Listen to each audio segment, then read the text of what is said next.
iyumvire wisanze ku mubumbe utukura, ikirere cyawo ntigisa n'ubururu, ahubwo gishaka gutukura kandi cuzuye inkungugu gusa.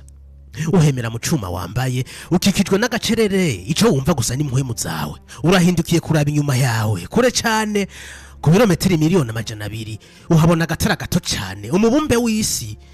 Ahahoze ari muhira, ahari umuryango wawe, abagenzi bawe, ahari kahise kawe. Utangiye gukurura amosozi kubera ko wibutse kutazigera usubirayo, atari kubera ikigenda juru cakuzanye capfuye canke habaye yindi ngorane, ahubwo kubera ariko byateguwe imbere yuko ufata urugendo. Mu mwaka wa 2012 mu gihugu c'Ubuholande havukiye projet Mars 1. Ubu wari umugambi wo gutwara ikirimwa muntu ku mubumbe wa Mars. Iyi projet yari ikeneye abantu baba volontaire canke bavyishakiye atagahato kagiyemwo kuja ku mubumbe wa Mars, ariko bakagenda bazi neza ko batazogarukanwa ku mubumbe w'isi. Basohoye appel d'offre ku bavyipfuza mu mihingo yose y'isi. Mu gihe kitangana n'umwaka hari hamaze kuboneka abantu 200,000 bavuye mu bihugu bitandukanye. Igice kinini bakaba bava mu bihugu vya Buraya na Amerika, mbere no muri Afrika hakaba harabonetse abatari bake. Aha twavuga bava mu bihugu nka Egypt, Nigeria, Maroc, Kenya na Afrika y'Epfo. Aba bantu ni baro ba astronaute, harimwe abaganga, abarimu, abashakashatsi n'abandi bantu batandukanye. Muri make barabavyipfuza bose. Muri aba bari biyandikishije batoye 100 gusa, bikaba byari bitegekanije ko bazoja ku mubumbe wa Mars mu mwaka wa 2027. Mu mwaka wa 2019 abari bajejwe gushira mu bikorwa iyi projet batangaje ko umugambi utagikunze ku mpamvu zo kubura amafaranga kwiriye. Ikibazo ushobora kuba wibaza, ese kuri Mars ubuzima burashoboka? Ni gute abantu 200,000 bashobora kwiyandikisha kujana kuri Mars bazi neza ko amahirwe yo kurokoka ari hafi ya ntayo? Muri iyi video turagaruka kuri uyu mubumbe utukura uboneka nk'icizere cazoza ku kiremwa muntu, ndetse n'ibihugu bikomakomeye nka Leta Zunze Ubumwe za Amerika, Ubushinwa n'ibindi bigo byigenga twavuga SpaceX bariko bongereza inguvu mu bushakashatsi bwo kuri uyu mubumbe mu ntumbero yo kugira handi muhira canke second home ku kiremwa muntu.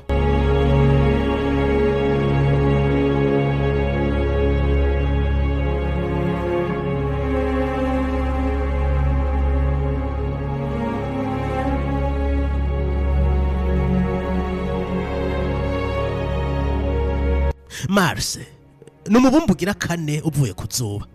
Abahinga baravuga ko hashobora kuba harigeze kuba ubuzima kubera ko haribonekeza ibimenyetso ko hegeze kuba ibiyaga, inzuzi, muri make amazi atemba. Amazi nayo turabizi ko ari isoko y'ubuzima. Uyu mubumbe ushobora kuba warigeze kuba ufise ikirere kirimo umwuka wa oxygene n'agakingirizo kawukingira imirasire y'ubumara iva ku zuba, ariko no musi uyu mubumbe nta mazi ufise ndetse nta oxygene ufise kubera ko ikirere cawo kigizwe n'umwuka wa dioxide de carbone ku bice 95%. Uyu mubumbe waratakaje agakingirizo kawukingira imirasire y'ubumara iva ku zuba, ibishobora kongereza ivyago ku buzima bw'ikiremwa muntu. Uyu mubumbe kandi urakanye cyane, ndetse mwijoro ibipimo by'ubushuhe bishobora gushika ku madegre Celsius 120 munsi ya zero. Reka rero tuvuge ko aba bantu batwaye kuri Mars bafise umwuka wa oxygene ushobora kubabeshaho kugira baronse yindi solution. Reka tuvuge ko bakoze imyambari bakingire ya mirasire y'ubumara iva ku zuba, kandi tuvuge ko baronse ukuntu bashobora kurinda canke kwikingira buno bukanye twabonye. Ariko hari ikintu n'ubundi kikigoranye. Mars sico kimwe n'ukwezi. Uwo mubumbe uri kure cyane y'umubumbe w'isi, ni ku birometero birenga 200,000. Iyi ni moyenne kubera ko bivanye na orbite canke ico bita fenêtre de lancement, ubu burebure bushobora kugera ku birometero 340,000. Aho ku kwezi hashobora kugendwa mu misi ne gusa, kuri Mars urugendo ruva ku mubumbe w'isi ugomara hagati y'amezi 6 n'amezi 9. Muri aya mezi abagiyeyo boshikayo neza, ariko kubera abo baba bamaze igihe kinini bari muco bita microgravité, ni kwa kundi bagenda bareremba mu cogajuru. Twarabivuze ko mu zindi video kwiza ingendo zo mu kirere bazimara baticaye canke badatambuka, ahubwo baba bareremba mu cogajuru kubera ko ngaha ku isi aba yamenyereye gravité yo mu bumbe w'isi maze agatambuka neza atangorane. ubushakashatsi bwasohotse mu mwaka w'ibihumbi 2024 muri journal yitwa Nature Communication berekanye ko ingaruka mbi za microgravity ku mubiri w'umuntu ari nyinshi cyane. Icambere imitsi iragabanura ingano kubera ko itabigikoreshwa neza, iki nico bita atrophy, ahanini cyane cyane imisi yo mu maguru no mu ruti rw'umugongo. Ikindi kandi amagufa nayo nyene aragabanuka kubera ko nta biro byinshi abacikoreye. Iyindi ngaruka mbi nuko umutima utera bukebuke, amaraso aragabanuka, mbere menshi akarungikwa mu bwonko. Si ibi gusa ariko n'ubwonko burashikirwa bugatakaza equilibre, connexion neuronale zikaba paralize. Nukuvuga ko abantu bo bagiye kuri Mars boshikayo bari febre, bari magoyagi kubera kumara imisi myinshi muri microgravity. Nta wuzi uko byokurikirana, kumbura umubiri womenyera, hakaba adaptation, bakamenyera gravity yo ku mubumbe wa Mars iri munsi yiri ngaha ku mubumbe w'isi ku bice 38%. Nta numwe azi uko byogenda inyuma y'umwaka, imyaka 2, imyaka 5 canke irenga, kubera ko nta bushakashatsi bwigize bukorwa bwo mu gihe kirekire ngo barabe ukuntu umubiri w'umuntu wovyakira. Ikindi gihambaye abashakashatsi bibaza, ese abana bovukira ku mubumbe wa Mars boba bameze gute? Ese bo barabantu canke hoba hari ikindi kintu bisangije kibatandukanye na twebwe twavukiye ku mubumbe w'isi? Ese bo kwiyumva gute? Ni gute boba babona umubumbe w'isi? Ibi byose nta numwe abizi. Ariko ikizwi nuko aba bantu boba bavukiye ku mubumbe wa Mars batokwigira bashobora kuba ku mubumbe w'isi kubera ya gravity twavuga.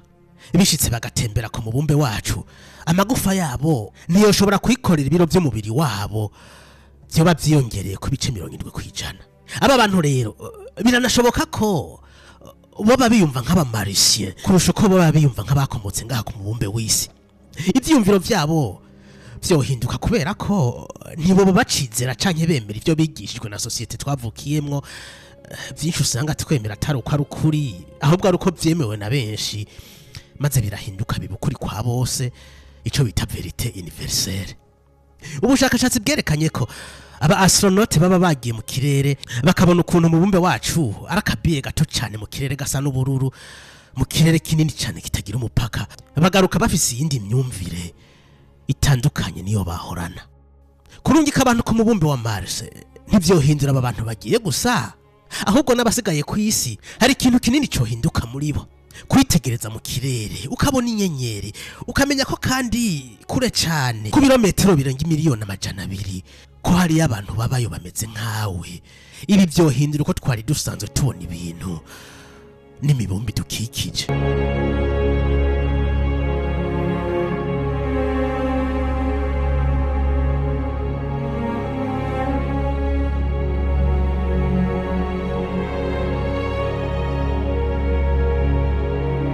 Nubwo uwo mugambi wa Mars One wahomvye, hari abandi biyemeje kurungika ikiremwa muntu ku mubumbe wa Mars.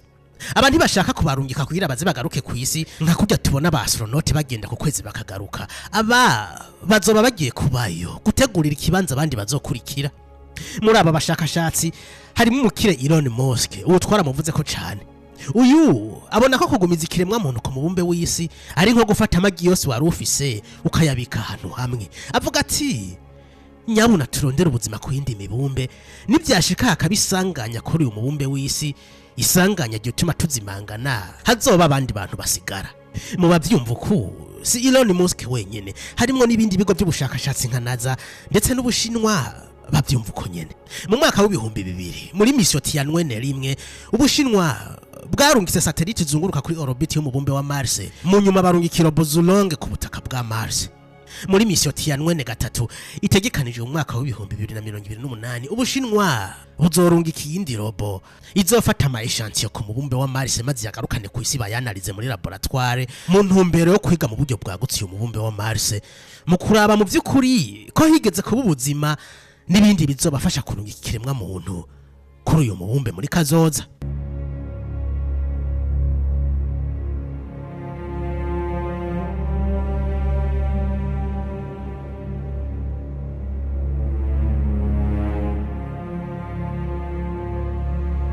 Twageze ku isi nk'ibindi bikoko, haraheze imyaka yababa 200,000, ariko umuntu yagize ubwonko butangaje bwamutandukanije n'ibindi bikoko bituma agira ubwenge bwamufashije kuvumbura ibitari bike vyatugize abo turi bo kugeza no munsi. Kimwe mu byo twaronse bidasanzwe bidutandukanya n'ibindi bikoko n'ubushake bwo kugera kure macanye kuvumbura ahandi hantu hashasha.